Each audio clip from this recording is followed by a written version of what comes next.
안녕하십니까. BGF 리테일 기업 발표를 맡게 된 리서치 사침의 손유건입니다. 기호는 다음과 같습니다. 6차는 이와 같으니 참고해 주시기 바랍니다. 산업 분석입니다. 트래픽이 증가하면 돈이 된다. 이 말은 무슨 뜻일까요? 서울의 건물 매매가와 지방의 건물 매매가를 비교해 본다면 서울의 건물 매매가가 4배 이상 비싼 것을 알 수 있습니다. 즉, 네트워크에 트래픽이 몰리는 것처럼 사람이 많이 모이는 곳에 돈이 움직인다는 소리이고 상권 형성과 돈이 움직이는 직백 효과가 발생한다는 뜻입니다. 유통은 트래픽이다. 이는 유통업을 관통하는 핵심 키워드라고 할 수 있습니다. 두 가지 사례를 볼까요? 쿠팡과 다이소, 두 기업은 트래픽을 확보하기 위해 많은 노력을 기울였으며 그 결과 해마다 매출이 증가하고 기업이 성장하게 되었습니다. 유통업계는 이러한 트래픽이 매우 중요합니다. 본사마다 비중은 다르지만 상위권 사업자들은 편의점 사업의 비중이 높은 편입니다. 단순 판매 기능에 가까운 형태로 완제품 판매 소매업이라고 할 수 있습니다. 원재료비보다는 임대료 같은 고정비, 유품비, 물류비를 생각해야 된다는 말입니다. 따라서 편의점 사업은 구조적으로 큐가 증가할수록 이익이 늘어나는 규모의 경제라고 할 수 있습니다. 본사는 부채와 가맹수수료를 적극적으로 활용하여 신규 출점과 운영점을 늘리며 매출과 영업이익을 늘립니다. 신규 출점만이 다가 아닙니다. 트래픽이 매우 중요합니다. 이를 늘리기 위해서 편의점 업계는 사력을 다하고 있습니다. 내수시장의 프리미엄 요소에 대해서 알려드리겠습니다. 높은 접근성, 소형 매장의 장점, 빠른 트렌드 반영 및 생활 플랫폼으로서의 변화는 편의점 사업만의 프리미엄 요소라고 할 수 있습니다. 다음으로 PB 상품과 HMR은 굉장히 중요한 프리미엄 요소라고 할 수 있습니다. PB 상품이란 편의점 자체 상품으로 이익률이 굉장히 높습니다. 장리 담배를 기본으로 하며 PB 상품과 같이 사는 보완제는 전체 매출을 상승시킵니다. 그리고 런치플레이션과 같은 소비 트렌드에 맞춘 간편식 HMR은 연 매출 대비 20% 이상의 성장률을 보이며 두 자릿수의 신장률을 보이고 있습니다. 프리미엄 요소로 이어지는 편의점 소비층의 변화가 있습니다. 1인 가구가 증가하고 40대 이상의 중장년층 고객이 확대됨에 따라 매출의 증가세로 이어지고 있습니다. 이는 편의점 사업계의 굉장한 호재라고 할 수 있습니다. 그렇다면 국내 편의점 사업의 밸류를 제한하는 디스카운트 요소는 뭐가 있을까요? 과열된 경쟁, 편의점 수익성의 한계, 편의점 출장거리 제한은 내수시장의 한계라고 볼 수 있습니다. 내수시장의 편의점은 이러한 디스카운트 요소를 안고 갈 수밖에 없습니다. 하지만 디스카운트 요소를 해소할 수 있는 방안이 있다면 저는 이 길을 해외 진출의 성공이라고 보고 있습니다. 해외 진출 성공 시 규모의 경제가 발생하고 트래픽이 상승합니다. 내수시장에서는 수의 성장이 제한적입니다. 편의점 이용객 수도 한정적이기 때문에 추가 늘어나도 전체 매출의 변화가 크지 않게 됩니다. 해외 진출은 신규 시장이기 때문에 해외 성장 제한이 풀리게 됩니다. 미국, 일본을 제외한 대부분의 나라는 편의점이 생성이기 때문에 폭발적인 성장이 기대되는 바입니다. 다음으로 편의점 수익성이 증가합니다. 동남아, 중앙아시아 지역의 편의점은 특화 매장에 가까운 형태로 국내 편의점보다 크기가 큽니다. 1인당 GDP 성장이 폭발적으로 증가하고 젊은 층의 비중이 큰 현 진출 지역의 특성상 제품 품질과 서비스를 중시하는 편입니다. 따라서 국내 편의점과 달리 객단가가 높고 차별화된 편의점 형태로 방문 소비자 수도 많습니다. 편의점 해외 진출은 시작되고 있습니다. 신흥아시아와 동남아의 성장으로 국민들은 글로벌 제품 서비스를 받아들이고 있습니다.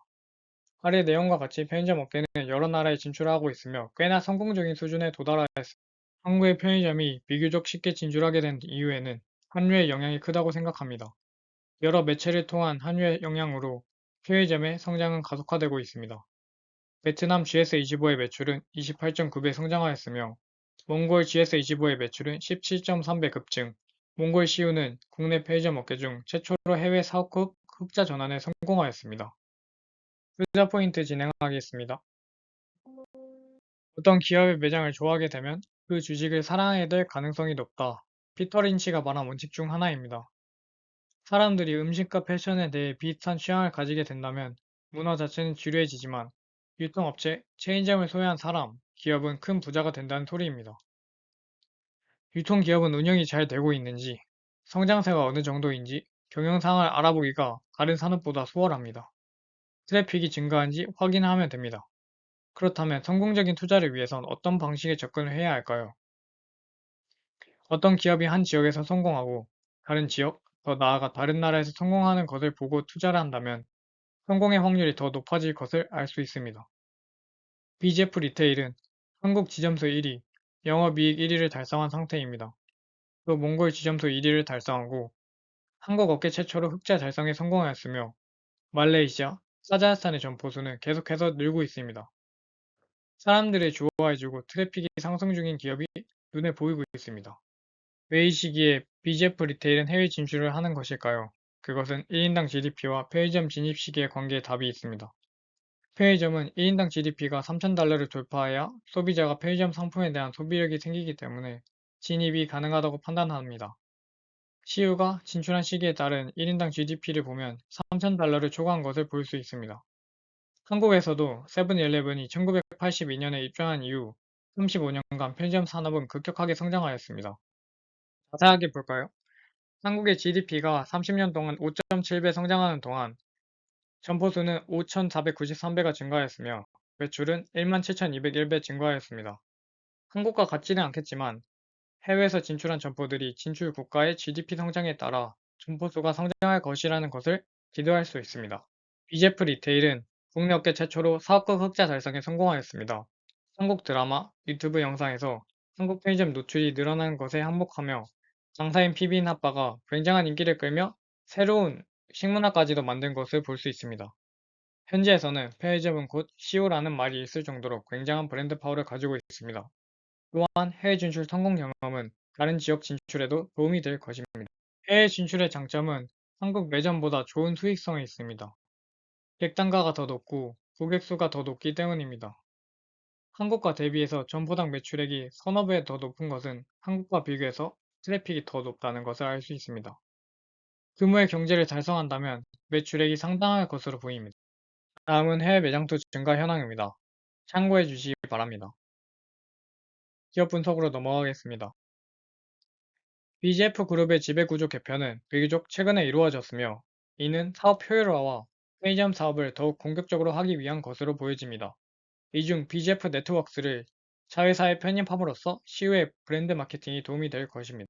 BGF 리테일은 트래픽을 확보하기 위해 여러 가지 노력을 기울이고 있습니다. TV, 콜라보 상품을 통하여 트렌드에 민감한 모습과 또 트렌드를 선도하는 모습을 보여주고 있습니다. 이는 곧 숫자로 찍히고 있으며 BGF 리테일이 트래픽을 잘 확보하고 있다는 것을 알 수 있습니다. 생활 플랫폼으로서의 변화가 이루어지고 있습니다.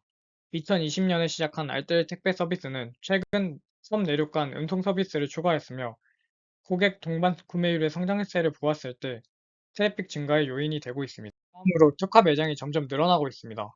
몇 가지 소개드리자면 라면 라이브러리라는 곳은 해외에서 한국 관광 필수 코스로 자리매김할 정도로 시우의 브랜드 파워를 보여주고 있습니다.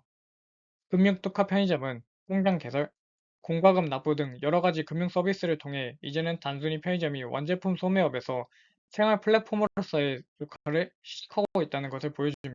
BGF 리테일은 해외 진출을 위한 여러 가지 노력을 하고 있습니다. 전국에 편의점이 펴져 있는 특성이기 때문에 물류에 대해 상당한 강점이 있습니다. 이 강점을 잘 활용하기 위해서 해외에서도 가장 먼저 식품 공장과 물류센터를 증설하였고 물류 시스템 도입으로 효율화를 시키는 중입니다. 마지막으로 부산 신규 물류센터 건립입니다. 업계 최대 규모이며 기존 중앙물류센터보다 2배 이상의 규모를 보여주고 있습니다. 이는 해외 수출의 전진 기지, 늘어나는 점포수로 인하여 차별화된 물류 시스템을 구축하기 위한 것으로 보여집니다. 리스크 진행하겠습니다. 국내 편의점의 성장률이 둔화되고 있다는 우려가 이어지고 있습니다. 국내 전체 편의점 업계의 점포 성장률은 둔화되고 있는 것이 사실입니다. 하지만 상위권 사업자인 CU와 GS25는 여전히 5% 내외의 건재한 성장률을 보이고 있습니다. 이는 규모의 경제 달성에 실패한 하위권 사업자들의 점포 감소 영향으로 정확히는 3위 이하의 사업자들의 점포 성장세가 멈춘 것으로 보입니다. 앞에서 말씀드렸듯 1인 가구의 증가세, 구매력이 뛰어난 30대 이상의 고객으로 고객층이 이동함에 따라 국내 편의점 시장은 아직 건재하다고 볼 수 있습니다. 밸류에이션입니다. 밸류에이션 측정 아이디어입니다. 매출액 산정은 편의점 사업이 통신 네트워크와 비슷한 특성을 가지고 있다는 점에서 착안하여 메트칼프의 법칙을 적용하였습니다. 아래는 실제 사용되는 공식들입니다. 다음은 매출액 추정 공식입니다. 참고해 주시기 바랍니다. 매출액을 추정한 표입니다. 다음은 밸류에이션 24년 측정 결과값입니다. 신개념 매출 원가율은 최근 흐름이 원가율 감소로 이어지고 있기 때문에 가장 최근의 매출 원가율인 81.4%로 고려하였습니다. 판관비는 증가세 비율 완화로 인하여 더 이상 판관비 증가는 없을 것이라 판단하였고, 직전 세계 분기 비율인 15.7%로 고려하였습니다. 지분법 손익은 BGF 네트워크스 자회사 편입으로 인하여 최소한 유지할 것으로 판단하였고, 22년, 23년 평균으로 계산하였습니다. 금융손익은 해외 진출, 물류센터 증설 등의 영향으로 증가했던 23년 9월부터 일정한 흐름을 보였고, 5분기 평균으로 계산하였습니다. 기타 손익은 계속 유지하였기 때문에 상개년 평균치로 계산하였습니다. 다음은 25년 측정 결과입니다. 24년과 비슷한 방식으로 추정하였습니다. 예상 EPS는 13,066원이고 타겟 PER은 12.725배입니다. 산정 방식은 부록을 참고해 주시기 바랍니다.